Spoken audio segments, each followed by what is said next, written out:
الحمدللہ والصلاة والسلام علی رسول اللہ۔ خریدے ہوئے مال کو اپنے قبضے میں لینے سے پہلے فروخت کرنا۔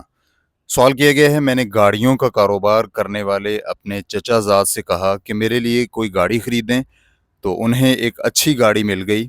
پھر انہیں ایک گاہک مل گیا جو اسی گاڑی کو خریدنے کا خواہش مند تھا۔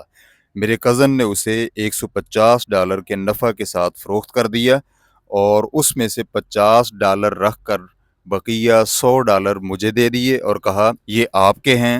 تو میں نے کہا کہ اس پر میرا حق نہیں بنتا، کیونکہ میں نے تو گاڑی کی قیمت ہی ادا نہیں کی اور نہ ہی میں نے گاڑی خریدی ہے۔ تو آپ مجھے بتلائیں کہ کیا میں اس کے صرف یہ کہنے پر نفع لے سکتا ہوں کہ یہ آپ کے ہیں؟ تو کیا اس کے یہ کہنے سے وہ پیسے میری ملکیت میں آ گئے؟ الجواب بعون اللہ سبحانہ وتعالی۔ اگر گاڑی آپ نے نہیں خریدی تو وہ آپ کے کزن کی ملکیت میں ہے اور اس پر جتنا بھی نفع آیا ہے وہ اسی کا ہے۔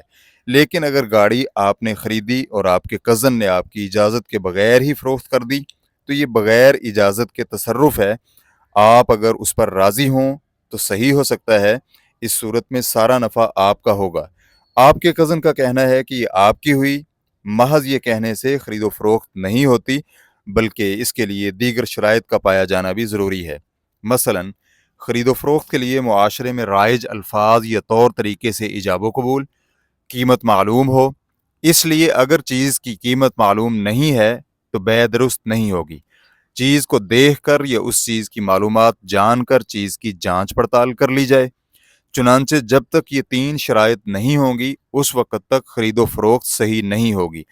پھر اگر کوئی شخص کوئی چیز خریدے تو پہلے مالک سے اس چیز کو اٹھا کر اپنے قبضے میں لے لے، پھر اسے فروخت کر سکتا ہے۔ اس سے پہلے فروخت نہیں کر سکتا، کیونکہ نبی علیہ الصلوۃ والسلام نے حکیم بن حزام رضی اللہ عنہ کو فرمایا تھا، جب تو کوئی چیز خریدے تو اپنے قبضے میں لینے سے پہلے فروخت مت کر۔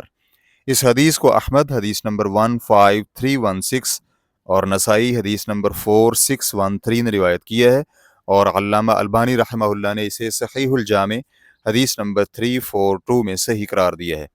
اسی طرح امام دارقطنی اور ابو داؤد حدیث نمبر 3499 میں جناب زید بن ثابت رضی اللہ عنہ سے مروی ہے کہ نبی مکرم صلی اللہ علیہ وآلہ وسلم نے سامان کو وہیں پر فروخت کرنے سے منع فرمایا ہے جہاں سے خریدا ہے، یہاں تک کہ تاجر حضرات اسے اپنے ٹھکانوں میں منتقل نہ کر لیں۔ اس حدیث کو علامہ البانی رحمہ اللہ نے صحیح ابو داؤد میں صحیح قرار دیا ہے، اور صحیح موقف یہ ہے کہ نبی مکرم صلی اللہ علیہ وآلہ وسلم کا یہ حکم تمام قسم کے سامان تجارت کے بارے میں ہے۔ یہی موقف امام شافعی رحمہ اللہ کا ہے۔ علامہ نووی رحمہ اللہ علماء کرام کے چیز کو قبضے میں لینے سے پہلے فروخت کرنے کے بارے میں موقف بیان کرتے ہوئے کہتے ہیں، ہم نے یہ بات واضح کی ہے کہ ہمارا موقف یہ ہے کہ چیز کو قبضے میں لینے سے پہلے فروخت کرنا باطل ہے، چاہے وہ چیز کھانے پینے کی ہو یا کچھ اور۔ یہی موقف ابن عباس رضی اللہ عنہ سے ثابت شدہ ہے، اور محمد بن حسن رحمہ اللہ کا بھی یہی موقف ہے۔ علامہ نووی رحمہ اللہ نے مزید یہ بھی کہا ہے کہ عام طور پر جن چیزوں کو منتقل کر لیا جاتا ہے، مثلا لکڑی، اناج اور مچھلیاں وغیرہ، تو ان پر قبضہ انہیں ایسی جگہ منتقل کرنے کی صورت میں ہوگا جو جگہ فروخت کنندہ کے لیے مختص نہ ہو۔ چنانچہ اگر وہ چیز مشتری کی ملکیت والی جگہ میں آ جائے یا کسی ویرانے میں منتقل کر لی جائے یا سڑک پر رکھ لی جائے یا مسجد وغیرہ میں، تو اس پر قبضہ ہو گیا۔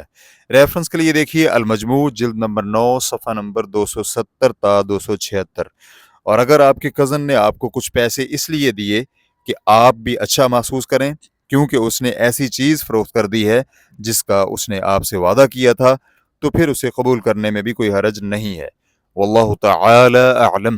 اسلام کیو اے ریکارڈنگز مؤسسۃ الشیخ محمد صالح المنجد، المملکۃ العربیۃ السعودیہ، فتویٰ نمبر 333002۔ والسلام علیکم ورحمۃ اللہ وبرکاتہ۔